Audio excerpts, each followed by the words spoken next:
Hello, everyone. Welcome to On the Outers Thursday tipping session. Pleasure to be here with you again.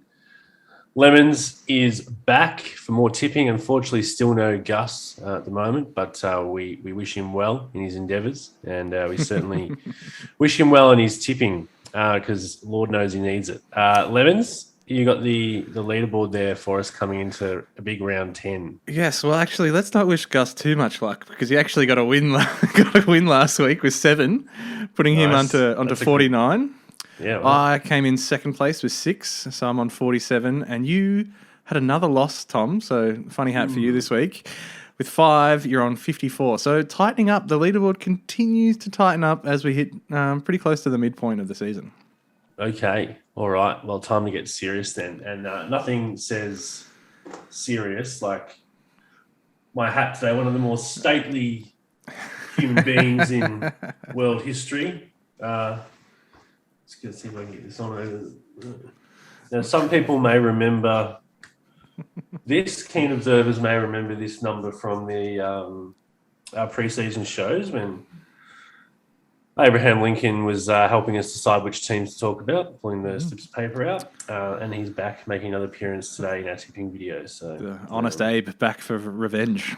yeah, and to be honest, I think this is, of all the hats that are going to get you hot, and which we do here regularly, this might be the main one, given that it's got a very heavy woolen beard component. All right, let's get into it. Friday night, this is probably the game of the round. Actually really looking forward to this one. Carlton versus Sydney. Marvel Stadium. Now, you'd think Marvel Stadium, that gives the Blues the advantage, but we know Sydney have been pretty bad at the SCG. Not just this year, but over the last few years. They've lost a few games this season in a row at home. So I don't know if that's a huge factor. I think this is a relative 50-50. I think what I said on the main body of the show this week holds true in that Carlton are playing some really tough footy at the moment, particularly around the midfield. And we've seen when Sydney don't win the contested ball, they basically don't win the game. So I think Carlton midfield, Hewitt, Cripps, Walsh, Kennedy, some of these bigger bodies could get hold of them and potentially beat them that way. So I'm going to go with the Blues in a very, very tight one. Yes, I agree with everything you say. This one is literally like a coin flip. I think I'm going to go with the Blues as well. I just feel like I have a little bit more confidence in them. Sydney, I think, have a higher ceiling, but the Blues have been sort of more consistent, maybe. I don't know. Maybe I'm sort of just projecting that on them a bit. But, yeah, I reckon the Blues for me as well. Gus has sent me his tip selections. Yep. So he has gone with Sydney. So good luck to Gus on that one. But I think Blues for me, Sydney for Gussie. All right, next game of the round is Dogs versus Suns. Two teams that, well, the Suns, yeah, as you said, we talked about quite a lot on the show. Suns absolutely killing it at the moment, and they just need to beat the sides they need to beat, and then they'll be finals contenders. The Dogs, I don't know if the Dogs fit into that category or not, though, as a team that is underperformed but clearly has the talent. So it's kind of a bit of a tricky matchup, I think, and kind of a tough one to call. I think I would probably go with the Dogs to win. I think the Suns maybe have been overperforming a little bit, and I think the Western Bulldogs will get a victory there on Saturday. Yeah, that's a fair call on the Suns. Look, it would be great if they won this for their sort of credentials and their credibility. I think if they were to win 3 in a row, including some top teams, and the Bulldogs, they might not be a top team on the ladder, but on paper, they're certainly one of the top teams. So it would be a great victory for the Suns if they could pull it off. I just don't think they can do it in Ballarat, unfortunately. It's a long way away for them, and they're still not at the stage yet where they're reliable away from home. We saw them get beaten by Collingwood in the MCG only a couple of weeks ago, and I think Bulldogs should have their measure at Mars Stadium. How's Gus see this one? Gus has gone with the Dogs as well. Obviously, he's a fan of the Doggies in Ballarat. He's mentioned that before on the show, and I imagine that's a big factor in his decision-making as well. All right, Geelong and Port Adelaide. I think this one is a little bit similar to the Gold Coast and the Bulldogs game in that Port Adelaide win this, it kind of stamps them as well and truly back in the season. Like if they knock off Geelong at home, in and of itself, that's a very impressive victory, and that would indicate that they're a serious team. But also, it would be 5 wins in a row after 5 losses to start the season. So pretty dramatic turnaround. I just don't think they can do it at Cardinia Park. It's very hard to get a win there. Freo Matt pulled it off with some really, really good defensive work, and I don't think Port Adelaide quite have the same mettle defensively to do the same game plan and to knock off the Cats on their home turf. Yep, I agree with you. You have to be good and lucky, I think, to beat Geelong in Geelong. And I think Port might have used up all of their luck the last few weeks. So I'm going with Geelong as well. Gussie has tipped Cats, all three of us. How boring. So Geelong to win in Geelong, which is, I guess, a pretty sensible bet most of the time. Yep. Speaking of sensible bets, I think that this next one, you could potentially lay your life savings on $1.01 Melbourne against North Melbourne. 4:35 p.m. Marvel Stadium. It doesn't matter where. It doesn't matter when. Melbourne are going to win this extraordinarily comfortably. I mean, this would be one of the upsets of the modern era, if not any era, were North to pull this off. So again, similar to last week with Melbourne West Coast, it's just a matter of how seriously Melbourne take the game will indicate how big the margin is. Yeah, this one is not. Let's not spend too much time. Gus and I are both tipping Demons. I feel like. I wonder what the percentage of people tipping Kangaroos would be like in all of the footy tipping competitions. Tipping North? No.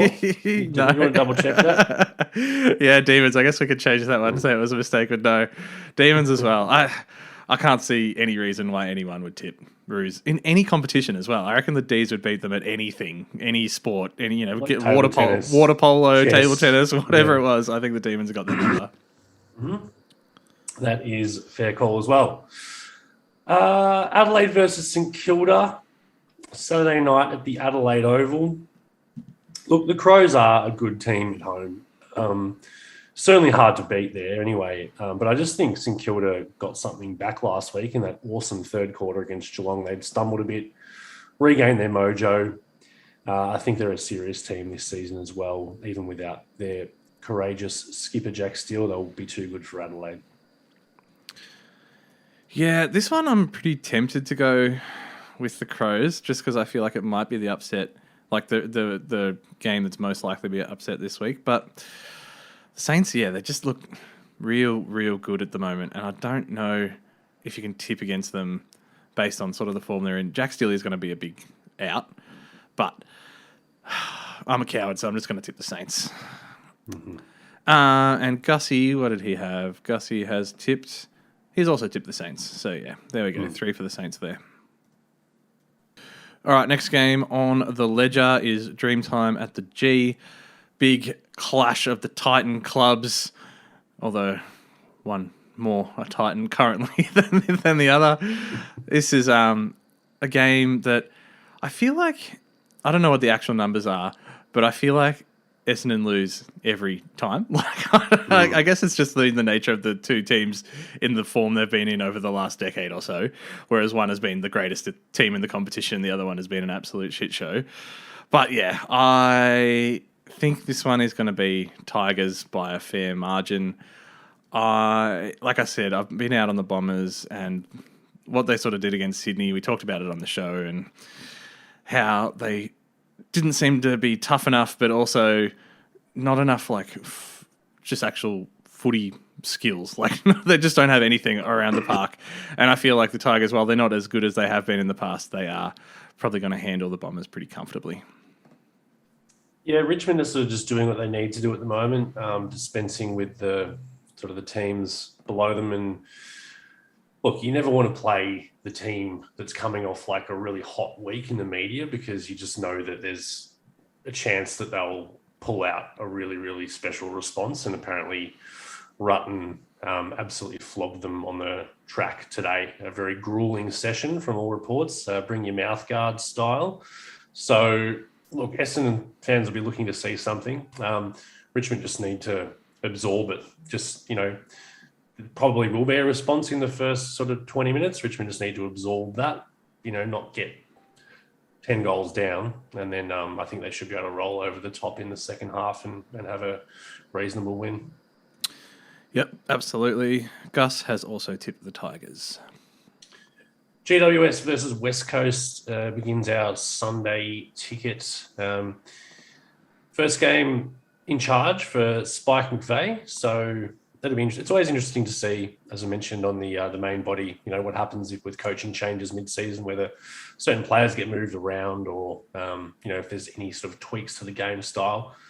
They're playing West Coast, so it's a perfect opportunity to try out some new things because they're literally, it's basically just like a training session. And again, you don't tip West Coast away. You don't tip West Coast at all, but you certainly don't tip them away from Perth. So Giants. Yeah, I think it's a step up from traffic cones, the West Coast players, particularly through the midfield there. So yeah, Giants for me and Giants for Gus. It's a good one for confidence building for old Spike McVeigh. It'll be good. Get off to a 100% winning record to start his coaching career. So that's exciting. Yeah, and if he loses, it's it's curtains for Spike. Sunday, 3:20, Hawthorn versus Brisbane. This one's in Launceston. It's a long way, again, like for Brisbane to come all the way from Brisbane to Launceston. It's a significant trip, and it's not, exactly summer either. So it will be a bit of a change of conditions and something for them to adapt to. I think they'll still be too good. Maybe if Hawthorn were at full strength, you could mount the argument they could knock Brisbane off in Launceston. They have done it before in recent years, but Gunston out, he's their best forward. Jath's really important to them, and not sure what's going to happen in the midfield with Tom Mitchell, whether he's right to go or not either. So, yeah, I think Brisbane should be able to get it done. Yeah, this one's a tough one. I feel like Brisbane have been playing so well lately that maybe they're due for a bit of a stinker, and this could be the kind of game where you could almost excuse them for not turning up, like freezing cold Launceston, the middle of the year, sort of against an opposition that they're not going to take too seriously. Like they're not, checking off Hawthorn on the upcoming schedule. So I think I'm going to tip Hawks for the upset here, which is probably a little bit of a silly choice, but I just feel like there's something brewing there, and that's the one that I think could be the upset. That's reasonable. Gussie has gone with the Lions like a sensible footy tipper that he is. So, yeah, there you go. All right. So, last game of the round, Fremantle hosting Collingwood. This one's in Perth. Collingwood, they're still playing competitive footy most of the game, but they are having lapses during a game, and that's what happens with a side that is mostly made up with kids. They just can't put it together for 4 quarters. So, I think Freo pretty easily, especially at home, and they'd be looking for a big bounce back after a really very disappointing loss. They kicked 2 goals late, which brought their tally to 4, but most of that game, up until the last 5 minutes, they'd only kicked 2 goals for the entire match against the Suns, so they'll be coming out breathing fire. Yep, I feel pretty sorry for the Pies this week because they're going to get a pretty fired up Fremantle side at home. I could see them showing no mercy, like literally just putting the foot on the throat and just winning by a whole bunch of goals, just sort of make up for the sort of poor display they had last week. So yeah, Freo for me, and as it is probably not too much of a surprise, it is Freo for Gus as well. Well, it looks like we've gone pretty similar this week, I think. Gus differs. He's tipped Carlton. We've tipped Sydney. You've tipped Hawthorn on the upset against Brisbane. Yeah, otherwise it's pretty similar. We're pretty much locked in, so we'll see what happens. There might be another couple of upsets along the way that could upset the apple cart. But, Friday night's certainly the big one, so we'll all be excited to tune in for that. Thanks for tuning in yourselves. As always, we recommend you hit that button down there and give us a little subscribe on YouTube and follow along and make sure you don't miss an episode. You'd hate to do that. You wouldn't be able to catch up. You would have no idea what was going Lemons, thanks again for joining us and providing Gus's tips as well. Thank you. Hopefully we'll see him soon, and we will see everyone else on Tuesday, Wednesday next week, whenever we get around to it, and for another cracking edition, reviewing round 10 and looking at all the big news stories as well. So we'll see you then. Ciao. Ciao.